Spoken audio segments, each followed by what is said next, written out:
আসসালামু আলাইকুম। Channel I সংবাদের এখনকার আয়োজনে সবাইকে স্বাগত জানাচ্ছি। সৈয়দা তারানা তাবাসসুম। বিস্তারিত সংবাদের শুরুতেই জানিয়ে দিচ্ছি ফ্রেশ আটা ময়দা সুজি সংবাদ শিরোনাম। অর্থমন্ত্রী দুর্বল ভিত্তির ভারী বাজেট দিয়েছেন বলে সিপিডির মূল্যায়ন, বিশাল ব্যয় পরিকল্পনায় আরও বাস্তববাদিতা প্রয়োজন ছিল মন্তব্য। কোনো গোষ্ঠীকে সুবিধা পাইয়ে দিতে নয়, বাজেট সব মানুষের জন্য বলেছেন অর্থমন্ত্রী। ইসলামী ব্যাংক নিয়ে অস্থিরতা সৃষ্টির চেষ্টা বলে গভর্নরের অভিযোগ। বাজেটকে ঋণ নির্ভর করের বেড়াজাল বলে জামাতের প্রতিক্রিয়া, দলীয় কর্মীদের দুর্নীতি লুটপাটের সুযোগ করে দেওয়ার অভিযোগ।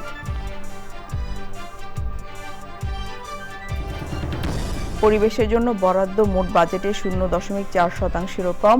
অন্যতম জলবায়ু ঝুঁকিপূর্ণ বাংলাদেশের পরিবেশ খাতে এমন উপেক্ষা কেন, বিশেষজ্ঞদের প্রশ্ন। এবং বাজারে উঠতে শুরু করেছে জিআই স্বীকৃতিপ্রাপ্ত মেহেরপুরের হিমসাগর আম। সংগ্রহের সময়সূচির ভুলে গাছে নষ্ট অনেক ফল।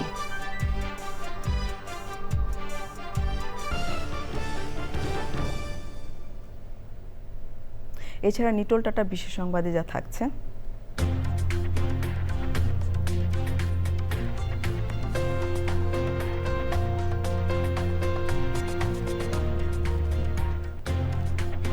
জার্মানির বার্লিনে আইএলএ বিমান প্রদর্শনীর খবর।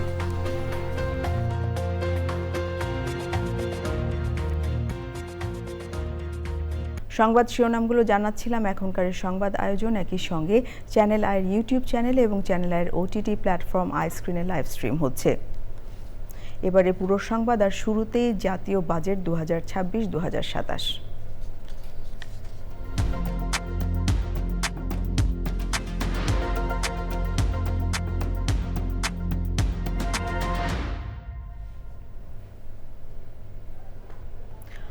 দুর্বল ভিত্তির উপর দাঁড়িয়ে অনেক ভারী বাজেট দিয়েছেন অর্থমন্ত্রী আমির খসরু মাহমুদ চৌধুরী।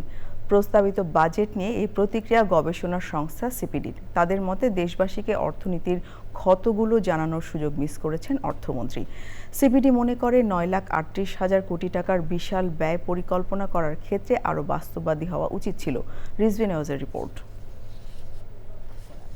প্রস্তাবিত বাজেট নিয়ে রাজধানীর লেকশোর হোটেলে Centre for Policy Dialogue CPD সংবাদ সম্মেলন। 9,38,000 কোটি টাকার বিশাল ব্যয় পরিকল্পনার তথ্য উপাত্ত তুলে ধরেন সংস্থার নির্বাহী পরিচালক ডক্টর ফাহমিদা খাতুন। বিপুল ভোটে নির্বাচিত বিএনপি সরকারের অর্থমন্ত্রীর বাজেট বক্তৃতা নিয়ে বড় কোনো সমালোচনা নাই সিপিডির। তবে সামষ্টিক অর্থনীতির মূল জায়গাগুলো, বিশেষ করে প্রবাস আয় বাদে রপ্তানি, রাজস্ব আয়, বিনিয়োগ মন্দা, উচ্চ মূল্যস্ফীতি কিভাবে ইতিবাচক ধারায় আসবে তা নিয়ে প্রশ্ন আছে। এই সরকার তো এই বাজেটটা দিয়েছে, তাদের যে নির্বাচনী ইশতেহারে যে সমস্ত কমিটমেন্ট তারা করেছে, প্রতিশ্রুতি অনেক, প্রায় প্রতিটা ক্ষেত্রেই তাদের সুনির্দিষ্ট প্রতিশ্রুতি আছে বছর অনুযায়ী, খাত অনুযায়ী। সেগুলো কিভাবে এই বাজেটে প্রতিফলিত হয়েছে।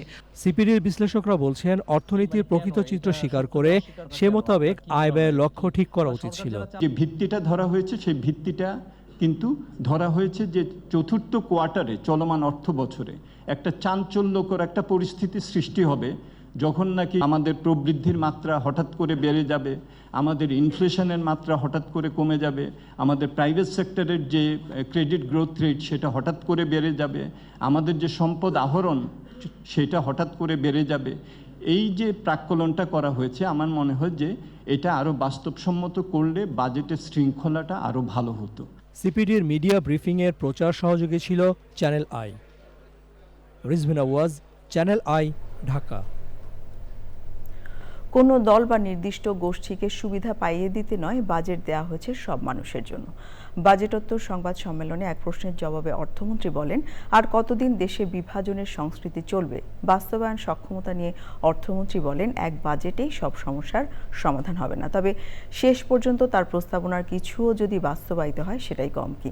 ব্যাংকিং খাত, বিশেষ করে ইসলামী ব্যাংকের বিষয়ে বাংলাদেশ ব্যাংক গভর্নর জানান, একটা গোষ্ঠী অস্থিরতা সৃষ্টির চেষ্টা করে যাচ্ছে, সব ঠিক হয়ে যাবে আশ্বস্ত করেন তিনি। রিজভি নিউজের আরেকটি রিপোর্ট। বৃহস্পতিবার বাজেট পেশের পরদিন সংবাদ সম্মেলনে দেশবাসীর মনোভাব জানতে চাওয়ার চেষ্টা অর্থমন্ত্রীর। মন্ত্রিসভার প্রভাবশালী সদস্য এবং প্রশাসনের গুরুত্বপূর্ণ সহকর্মীদের সঙ্গে নিয়ে প্রায় 2 ঘন্টার প্রশ্নোত্তর দারুণভাবে সামলে নিলেন আমির খসরু মাহমুদ চৌধুরী। আমরা কোনো বাজেট কোনো দলের জন্য করি না, করার কোনো ইচ্ছাও নেই।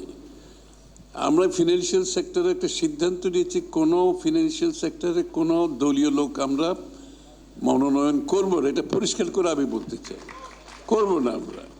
তো সুতরাং বাজেট হচ্ছে সকলের জন্য। দল করবে তো মানুষ, দল করবে না, আবার সবাই ভোট দিতে হবে তাও তো না আমাদেরকে। আমার হচ্ছে আমরা নাগরিক সুবিধা নাগরিকের জন্য, কোনো দলের জন্য করতে পারবো না। আমরা চেষ্টা করছি নিরপেক্ষভাবে সবাইকে মূল্যায়ন করে সবার জন্য। আমরা বলছি কি সবার জন্য বাংলাদেশ, সবার আগে বাংলাদেশ যেভাবে বলি, আবার সবার জন্য বাংলাদেশ, এটাও তো ফ্যাক্ট। ক্যাপাসিটি চার্জ নিয়ে এত সমালোচনার পরও কেন এটা বাতিল করা যাচ্ছে না জানালেন বিদ্যুৎ মন্ত্রী। ওরা ক্যাপাসিটি চার্জ দেবে না। আমি বসেছি, চাইনিজদের সাথে বসেছিলাম আমি, তারা বলেছে যে আপনি যদি ক্যাপাসিটি চার্জ এখন বন্ধ করে দেন আমাদের ব্যয় টাকা ফেরত চাইবে, আমরা সেটা পারবো না। আর যদি আপনার ক্যাপাসিটিটা বন্ধ করে দেন তাহলে আমরা পাওয়ার স্টেশন চালাতে পারবো না। আর আমার অবস্থাটা বুঝতে হবে আপনাদেরকে। আমি যদি এটা জোর করতে যাই, যদি পাওয়ার বন্ধ করে দেয়, তাহলে কিন্তু এই দেশের মধ্যেও আবার পাওয়ারের ক্রাইসিস সৃষ্টি হবে। গভর্নর ঋণ খেলাপি কিনা, দায়িত্ব নেওয়ার 4 মাস পর মুখ খুললেন মোস্তাকুর রহমান। গভর্নর ঋণ খেলাপি, এটা 4 মাসে অনেকবার শুনলাম। আজ পর্যন্ত সেই ফ্যাক্টরি একদিনের জন্য হয় নাই, আজ পর্যন্ত সেই ফ্যাক্টরি একদিনের জন্য এক্সপোর্ট বন্ধ হয় নাই, আজ পর্যন্ত সেই ফ্যাক্টরির 1 মাসের জন্য বেতন ডিলে হয় নাই, আজ পর্যন্ত সেই ফ্যাক্টরি ব্যাংকের কাছে 1 টাকা ঋণ মওকুফ চায় নাই। বৃহস্পতিবার 9,38,000 কোটি টাকার বাজেট পেশ করা হয়েছে জাতীয় সংসদে। সেদিন থেকেই কর বিষয়ক প্রস্তাবনাগুলো কার্যকর হয়ে গেছে। রিজভিনা ওয়াজ, চ্যানেল আই, ঢাকা। জামায়াতে ইসলামীর সেক্রেটারি জেনারেল মিয়া গোলাম পরওয়ার বলেছেন, এবারের বাজেট ইতিহাসের সবচেয়ে বড় ঘাটতি বাজেট আর ব্যাংক এবং বিদেশি ঋণের উপর নির্ভরশীল। সকালে রাজধানীর মগবাজারে দলীয় কার্যালয়ের সংবাদ সম্মেলনে মিয়া গোলাম পরওয়ার বলেন, বাজেটে করের জাল তৈরি করা হয়েছে। বাজেটের মাধ্যমে দলীয় কর্মীদের লুটপাট এবং দুর্নীতির সুযোগ করে দেওয়া হয়েছে। রাজস্ব আয়ের ক্ষেত্রে বাস্তবসম্মত রূপরেখা দিতে সরকার ব্যর্থ হয়েছে বলেও মন্তব্য করেন জামায়াতের সেক্রেটারি জেনারেল।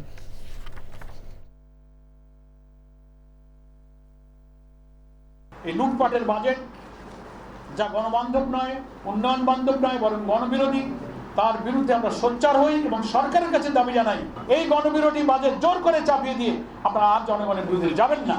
তাহলে রাজনীতির বিতর্কের জায়গা পার্লামেন্ট আছে এখনো, এটাকে আপনারা রাজপথে নিয়ে যাবেন না। 2026-2027 অর্থ বছরের প্রস্তাবিত বাজেটে পরিবেশ, বন ও জলবায়ু পরিবর্তন মন্ত্রণালয়ের জন্য বরাদ্দ রাখা হয়েছে মাত্র 2,240 কোটি টাকা। মোট বাজেটের হিসেবে যা 0.4%-এরও কম। পরিবেশ ও জলবায়ু বিশেষজ্ঞরা বলছেন, যেখানে প্রতি বছর দূষণ আর জলবায়ু বিপর্যয়ে দেশের জিডিপির একটি বড় অংশ ধূলিসাৎ হচ্ছে, সেখানে এই বরাদ্দ কেবলই আনুষ্ঠানিকতা। সংকুচিত এই বরাদ্দকে অত্যন্ত হতাশাজনক বলছেন তারা। প্রশ্ন উঠছে, বিশ্বের অন্যতম জলবায়ু ঝুঁকিপূর্ণ দেশ হওয়ার পরও কেন পরিবেশ খাতে এমন উপেক্ষা? আলিম আল রাজের রিপোর্ট। বিশ্বের অন্যতম দূষিত বায়ু শহর ঢাকা। নদী দখল আর শিল্পবর্জ্যে বিপর্যস্ত দেশের জলাধার। প্রতি বছর বাড়ছে তাপমাত্রা, কমছে জীববৈচিত্র্য। উপকূলে লবণাক্ততা, পাহাড়ে ধস, উত্তরে খরা, জলবায়ু পরিবর্তনের প্রতিটি অভিঘাত যেন আরও স্পষ্ট হয়ে উঠছে দেশ জুড়ে। কিন্তু বাস্তবতা যত ভয়াবহ, বাজেটে পরিবেশের উপস্থিতি ততই ক্ষীণ।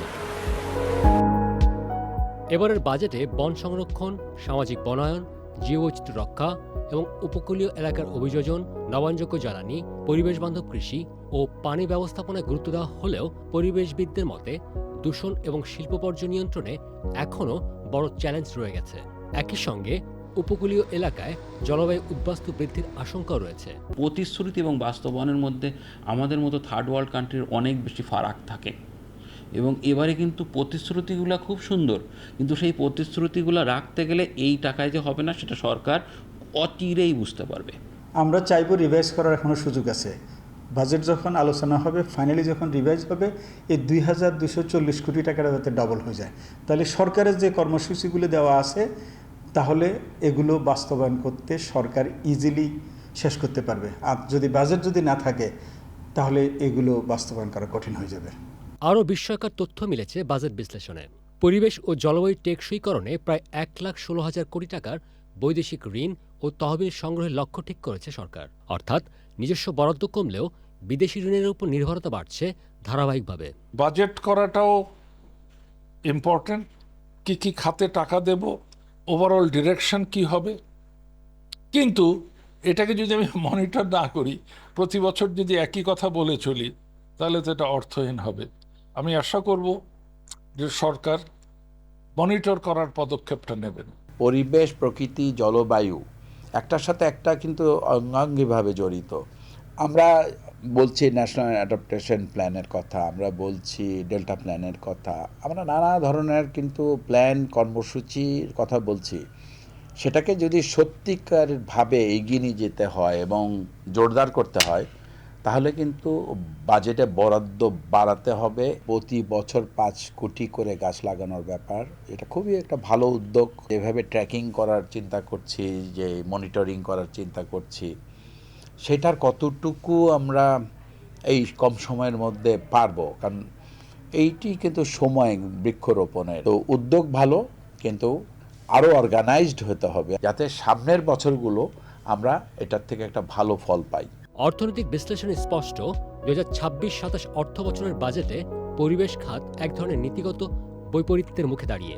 পরিবেশবিদদের মতে বিদেশি ঋণের নির্ভরতা কমানো, পরিবেশ কর কার্যকর ও জবাবদিহি নিশ্চিতের পাশাপাশি দীর্ঘমেয়াদী বিনিয়োগ ছাড়া টেকসই উন্নয়ন সম্ভব নয়। আলিমাল রাজি, চ্যানেল আই, ঢাকা। সরকার হাসপাতাল বন্ধের নির্দেশ দেওয়ার পর থেকে কোনো রোগী ভর্তি করছে না রাজধানীর আদ্দিন হাসপাতাল কর্তৃপক্ষ। আউটডোরেও রোগী দেখছেন না ডাক্তাররা। ভর্তি রোগীর স্বজনদের অভিযোগ, বিকল্প ব্যবস্থা না করে রোগীদের চলে যেতে বলছে হাসপাতাল কর্তৃপক্ষ। এনামুল কবির রূপমের রিপোর্ট। 6 নবজাতকের মৃত্যুকে কেন্দ্র করে বৃহস্পতিবার আদ্দিন হাসপাতালের লাইসেন্স বাতিল করে স্বাস্থ্য অধিদপ্তর। সিলগালা করা হয় আলোচিত সেই পোস্ট অপারেটিভ ওয়ার্ড। বন্ধ হয়ে যায় আউটডোর সেবা। আসছিলাম ডাক্তার দেখাইতে, ডাক্তার নাই, এই কারণে এখন চলে যাচ্ছে আর কি। বললো তো কাউন্টার থেকে যে ডাক্তার এখন বসে নাই, দেখানো যাবে না। এখন ডাক্তারও যে টোটালি বসতেছেন এটা জানতাম না, তো হ্যাঁ জানলে হয়তো কষ্ট করে আসতাম না। রোগীদের অভিযোগ, অন্য কোনো হাসপাতালে বিকল্প ব্যবস্থা না করেই রোগীদের চলে যেতে বলছে আদ্দিন হাসপাতাল কর্তৃপক্ষ। ডাক্তারের সমস্যা, আমার রোগী কালকে তো সিজার হয়েছে, আজকে তো আমি নিতে পারি না, কখন আমি কই যাব। হাসপাতাল কর্তৃপক্ষ এটা তারা দায়ভার নেবে না। তারা আমাদেরকে বলতেছে আপনারা 72 ঘন্টার ভিতরে, ওনাদের হসপিটাল সরকার নাকি বলেছে 72 ঘন্টার ভিতর বন্ধ করে দেবে, যে আমাদের রোগী আমাদের নিজ দায়িত্বে আমরা সরিয়ে নেওয়ার জন্য। তবে হাসপাতাল কর্তৃপক্ষের দাবি, তারা রোগীদের পাশেই আছেন। গভর্নমেন্ট গতকাল বলেছে যে আমাদের অনেকগুলো হসপিটাল আছে, রোগীরা সেই হসপিটালে যাবে, আমাদেরকে নিয়ে যেতে হবে, এই ধরনের কথা বলিনি গভর্নমেন্ট। আমরা রোগীদের পাশে আছি, রোগীদের আমাদের যতক্ষণ রোগীদের এখানে থাকবে, রোগীদেরকে সেবা দেবো, রোগীদের পাশে আমরা সবসময় আছি। হাসপাতালের সব ধরনের কার্যক্রম বন্ধে 72 ঘন্টার সময় বেঁধে দিয়েছে সরকার। Enamul Kabir Rupam, channel I, Dhaka. বিশ্বকাপ ফুটবল নিয়ে চ্যানেল আই প্রাঙ্গণে মনি বিস্কুটের সৌজন্যে বিশেষ আয়োজন। চ্যানেল আই স্ট্রাইকারে অংশ নিচ্ছেন সাবেক রাষ্ট্রদূত, অর্থনীতিবিদ, প্রখ্যাত সাংবাদিক সহ বিশিষ্টজনেরা। দেশের মাটিতে বিশ্বকাপের আসল আমেজ উপভোগ করছেন তারা। সাদি মাহমুদের রিপোর্ট। ফিফা বিশ্বকাপ উপলক্ষে চ্যানেল আইয়ের বিশেষ আয়োজন মনি বিস্কুট চ্যানেল আই বিশ্বকাপ। আই স্ট্রাইকার জোনে এসে বিশ্বকাপের আমেজে মেতে ওঠেন অতিথিরা। অভিনব এমন আয়োজনে মুগ্ধ সবাই। ফুটবল যে এত একটা জনপ্রিয় খেলা, সেটা আমরা দেখে তৃপ্তি মেটাচ্ছি। আবার এখানে আপনারা একটা ফান গেমের মতো করেছেন, এটাও খুব ভালো লাগছে। খুবই ভালো লাগলো, আমি অভিভূত, চিন্তাই করতে পারি নাই। এসেছি তৃতীয় মাত্রা আলোচনায়, তারপরে ফুটবল খেলায় লেগে গেলাম, সর্বোচ্চ শক্তি দিয়ে ব্রাজিলের দিকে তাকিয়ে আছি। চ্যানেলে সবসময় কি বলবো যে উদযাপনে বিশ্বাসী, এবং যারা চ্যানেল আইতে এসছেন স্টুডিওতে তারা জানেন যে এই জায়গাটা যেটা কিনা প্রবেশদ্বার, সেখানে প্রায়শই বিভিন্ন রকমের অনুষ্ঠান উদযাপিত হয়। ব্যতিক্রমী আয়োজনে অংশ নেন অতিথিরা। সবার প্রশংসা পাচ্ছে এমন আয়োজন।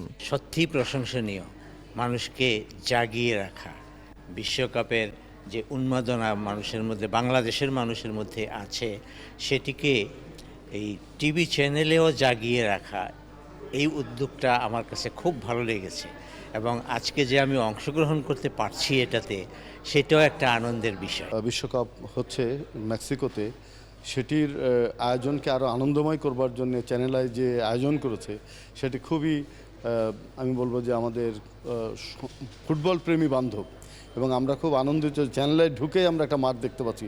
দেশের মাটিতে এ যেন আসল বিশ্বকাপের আমেজ। বিশ্বকাপ নিয়ে তো অনেক ধরনেরই কথাবার্তা, অনেক ধরনের অনুষ্ঠান হয়, বাট এই ধরনের অ্যারেঞ্জমেন্ট চ্যানেল আই প্রথম হলো, এবং এটা একটা অন্য ধরনের আমেজ তৈরি করছে এবং অন্য ধরনের উৎসাহ দিচ্ছে। আর এই যে সবাই আসছে, যখনই আসছে চ্যানেল আইয়ে, তারা কিন্তু ঢোকার মুখেই এরকম একটি অ্যারেঞ্জমেন্ট দেখে এবং এই ধরনের একটি জিনিসে পার্টিসিপেট করতে পারছে, যেটা সত্যি মানে এই বিশ্বকাপের উন্মাদনাটাকে এবং এই উৎসাহকে আরও বাড়িয়ে দিবে। বিশ্বকাপ জুড়ে চলবে এই আয়োজন। সাদি মাহমুদ, চ্যানেল আই, ঢাকা। দর্শক, এই ছিল এখনকার আয়োজনে। বিশ্বকাপের সবগুলো ম্যাচ সরাসরি দেখতে চোখ রাখুন চ্যানেলের ওটিটি প্ল্যাটফর্ম আইস্ক্রিনে। ফিরছি তারানার কাছে। তো আপনাকে অনেক ধন্যবাদ আমাদের সাথে যোগ দেওয়ার জন্য। এবারে অন্যান্য সংবাদ। মিলেমিশে কাজ করার কথা জানিয়েছেন বাংলাদেশের নবনিযুক্ত ভারতের হাইকমিশনার দীনেশ ত্রিবেদী। যশোরের বেনাপোল স্থলবন্দর দিয়ে বাংলাদেশে প্রবেশের পর সাংবাদিকদের সঙ্গে আলাপকালে দুই দেশের সম্পর্ক নিয়ে এমন আশাবাদ ব্যক্ত করেন তিনি। সকালে বেনাপোল পেট্রাপোল আন্তর্জাতিক চেকপোস্ট দিয়ে সড়ক পথে বাংলাদেশে প্রবেশ করেন দীনেশ ত্রিবেদী। এ সময় তার সঙ্গে ছিলেন স্ত্রী মৃণাল ত্রিবেদী। সকাল 10:30টার দিকে বেনাপোল স্থলবন্দরে পৌঁছালে বাংলাদেশ ও ভারতের সংশ্লিষ্ট কর্মকর্তারা তাকে স্বাগত জানান। অনুষ্ঠানে উপস্থিত ছিলেন বেনাপোল স্থলবন্দরের পরিচালক শামীম হোসেন, পররাষ্ট্র মন্ত্রণালয়ের deputy chief of protocol Arif Mohammad, বন্দর কর্তৃপক্ষ ও প্রশাসনের ঊর্ধ্বতন কর্মকর্তারা। ভারতীয় হাইকমিশনের পক্ষ থেকে নবনিযুক্ত হাইকমিশনারকে অভ্যর্থনা জানান ভারপ্রাপ্ত হাইকমিশনার পবন কুমার তুলসীদাস বাধে এবং সেকেন্ড সেক্রেটারি গৌরব আগারওয়াল। 20 কোটি অ্যাড করে তাহলে 160। আমি যা এখানটা করতে চাই ওইটা 140 নয়, 60 অ্যাডেড। এখান থেকে 20 অ্যাড করে দিচ্ছি, তাহলে যা হবে একসঙ্গে হবে। বুঝেছো, আলাদাভাবে আমি ভাবছি, আমার মনে ওইটা ঢুকছেই। দেখুন তো, হেঁটে চলে এলাম, মনে হচ্ছে না যে আমি বাংলাদেশ এসেছি। ওইটা দেখতে হলো, তাকে বললো হ্যাঁ আপনি বাংলাদেশের বলেন, এমনি মনেই হচ্ছে না।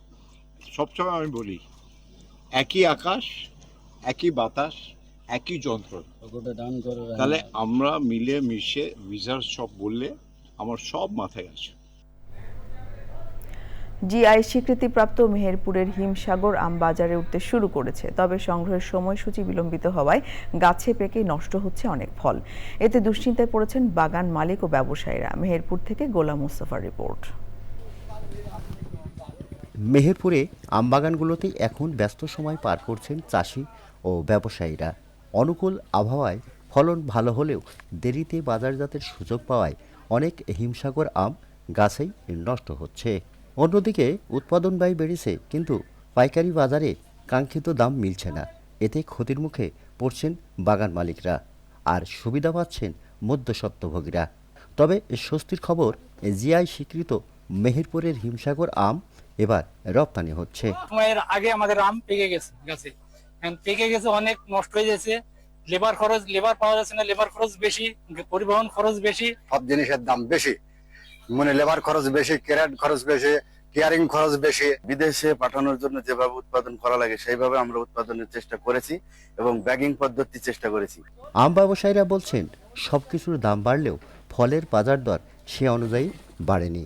আমাদের আম যে সময়টা দিয়েছে, সময় আমরা নির্ধারিত সময় হয়নি বলে আমরা আম পেয়ে কি নষ্ট হয়েছে। আমরা যে মজুরি লেবার দিয়ে পারছি, এতেও টাকা হারিয়ে যাচ্ছে, আবার গাড়িও ভাড়া ডবল, কিন্তু মুখামুখি আমাদের কোনো টাকা নেই। 2400 হেক্টর জমিতে 40,000 মেট্রিক টন উৎপাদনের লক্ষ্যমাত্রা নিয়ে আম বাগানীদের রপ্তানি সহ বিভিন্ন সহায়তা দেওয়া হচ্ছে বলে জানায় কৃষি বিভাগ। কৃষকরা যাতে ফসলের ন্যায্য মূল্য পায় বা তাদের কাঙ্ক্ষিত উৎপাদন তারা ধরে রাখতে পারে, এজন্য আমরা কৃষকদেরকে বিদেশে রপ্তানির জন্য পরামর্শ সহযোগিতা করছি। সংশ্লিষ্টদের আশা, বিদেশে বাজার সম্প্রসারণ হলে এ অঞ্চলের আম চাষে নতুন লাভের পথ উন্মোচিত হবে। মেহেরপুর থেকে গোলাম মোস্তফা, চ্যানেল আই। এবারে নেট দুনিয়ার খবর।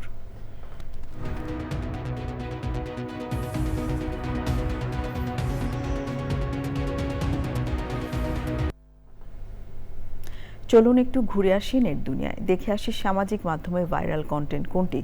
নোয়াখালীর কবিরহাট সরকারি কলেজের 2 শিক্ষকের মধ্যে মারামারির ঘটনা ঘটেছে। সামাজিক যোগাযোগ মাধ্যমে ছড়িয়ে পড়া ভিডিওতে দেখা যায় শিক্ষক মিলনায়তনে প্রথমে তাদের বাকবিতণ্ডা হয়, এক পর্যায়ে হাতাহাতি শুরু হয়।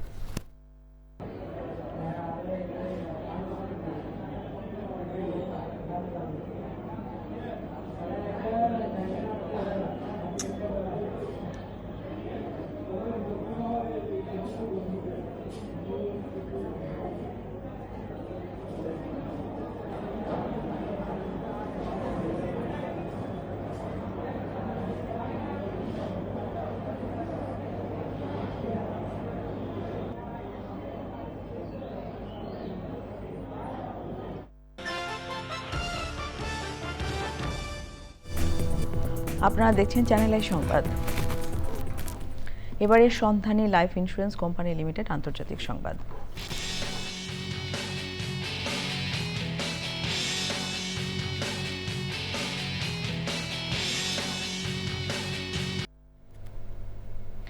ইরানে হামলা বন্ধের নির্দেশ দিয়ে মার্কিন প্রেসিডেন্ট ডোনাল্ড ট্রাম্প বলেছেন, যুদ্ধ বন্ধে প্রাথমিক চুক্তির খুব কাছাকাছি যুক্তরাষ্ট্র ও ইরান।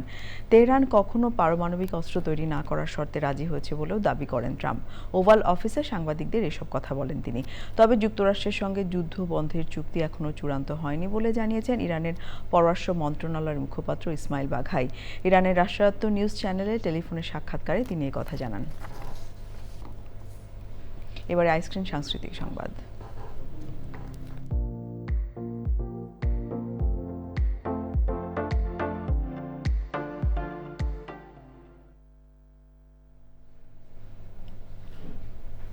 প্রেক্ষাগৃহে মুক্তি পেয়েছে বিশ্ববিদ্যালয় ক্যাম্পাসের গল্প নিয়ে তৈরি cinema the university of Chankharpul. Innovative creation লিমিটেডের সহায়তায় সিনেমাটি তৈরি করেছেন আকাশ হক। সুলতানা হিমু রিপোর্ট। তোর আসলে মনে হয় আমাদের কোনো বন্ধু আছে। নিজের ক্যাম্পাসের অভিজ্ঞতা নিয়ে নির্মাতা আকাশ হকের cinema the university of Chankharpul. এই রাজনীতির বাজারে ইনফরমেশনটা ইম্পর্টেন্ট। ইনোভেটিভ ক্রিয়েশনের সহায়তায় সিনেমাটির সঙ্গে যুক্ত রয়েছেন ঢাকা বিশ্ববিদ্যালয়ের একদল সাবেক ও বর্তমান শিক্ষার্থী। বিভিন্ন চরিত্রে অভিনয় করেছেন দেবদূতি আইচ, রকি খান, ববি বিশ্বাস, আখতারুজ্জামান আজাদ, আবু সাইদ সহ আরো অনেকে। আমার রাজনীতি হবে না। স্টার সিনেপ্লেক্স ও লায়ন সিনেমা হলে শুক্রবার মুক্তি পেয়েছে ছবিটি। পরিবেশের ক্ষতি করে ভাই, এইজন্য ভাই। এর আগে 24তম ঢাকা আন্তর্জাতিক চলচ্চিত্র উৎসবে বাংলাদেশ প্যানোরামা বিভাগে সেরা সিনেমার পুরস্কার পায় cinema the university of Chankharpul. Sultana Himu, channel I, Dhaka. এবারে নিটোল টাটা বিশেষ সংবাদ।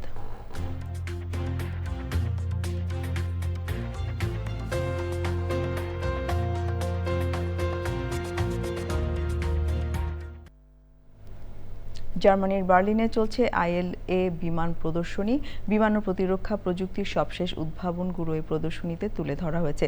উন্নত ড্রোন প্রযুক্তি থেকে শুরু করে আকাশযুদ্ধের চমকপ্রদ সরঞ্জাম এখানে স্থান পেয়েছে। গোয়েন্দা নজরদারির জন্য রয়েছে কোয়ান্টাম সিস্টেমসের পালস P-19 সর্বাধুনিক মানববিহীন ড্রোন। আয়োজকরা জানান, প্রযুক্তি দ্রুতই পরিবর্তিত হচ্ছে, তাই প্রতিরক্ষা ব্যবস্থাও আপডেট করা জরুরি। 14 জুন পর্যন্ত চলবে এ প্রদর্শনী। এবারে পূবালী ব্যাংক বাণিজ্য সংবাদ।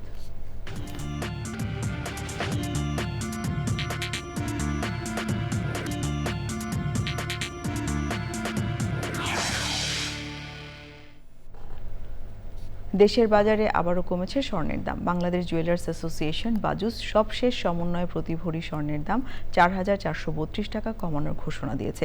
বাজুসের বিজ্ঞপ্তিতে জানানো হয়, স্থানীয় বাজারে তেজাবি সোনার দামে পতনের কারণে নতুন দাম নির্ধারণ করা হয়েছে। নতুন দাম অনুযায়ী 22 ক্যারেটের প্রতি ভরি সোনার দাম 2,18,350, 21 ক্যারেটের 2,08,436 টাকা এবং 18 ক্যারেটের জন্য 1,78,692 টাকা নির্ধারণ করা হয়েছে। সংবাদ শেষ করব, তবে যাবার আগে ফ্রেশ আটা ময়দা সুজি সংবাদ শিরোনামগুলো জানিয়ে দিচ্ছি আরও একবার। অর্থমন্ত্রী দুর্বল ভিত্তির উপর ভারী বাজেট দিয়েছেন বলে সিপিডির মূল্যায়ন। বিশাল ব্যয় পরিকল্পনায় আরও বাস্তববাদিতা প্রয়োজন ছিল মন্তব্য। কোনো গোষ্ঠীকে সুবিধা পাইয়ে দিতে নয়, বাজেট সব মানুষের জন্য বলেছেন অর্থমন্ত্রী। ইসলামী ব্যাংক নিয়ে অস্থিরতা সৃষ্টির চেষ্টা বলে গভর্নরের অভিযোগ। বাজেটে করের জাল তৈরি করা হয়েছে বলে জামায়াতের প্রতিক্রিয়া, দলীয় কর্মীদের দুর্নীতি লুটপাটের সুযোগ করে দেওয়ার অভিযোগ। পরিবেশের জন্য বরাদ্দ মোট বাজেটে 0.4%-এরও কম। অন্যতম জলবায়ু ঝুঁকিপূর্ণ বাংলাদেশের পরিবেশ খাতে এমন উপেক্ষা কেন, বিশেষজ্ঞদের প্রশ্ন। বিশ্বকাপের উদ্বোধনী ম্যাচে মেক্সিকোর জয়, আরেক ম্যাচে চেক প্রজাতন্ত্রকে 2-1 গোলে হারালো সাউথ কোরিয়া। সব খেলা দেখা যাচ্ছে ওটিটি প্ল্যাটফর্ম আইস্ক্রিনে। এবং বাজারে উঠতে শুরু করেছে জিআই স্বীকৃতিপ্রাপ্ত মেহেরপুরের হিমসাগর আম।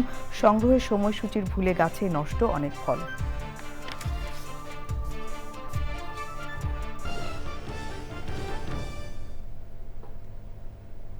এই ছিল আমাদের এখনকার সংবাদ আয়োজন। ধন্যবাদ সবাইকে এতক্ষণ সঙ্গে থাকবার জন্য।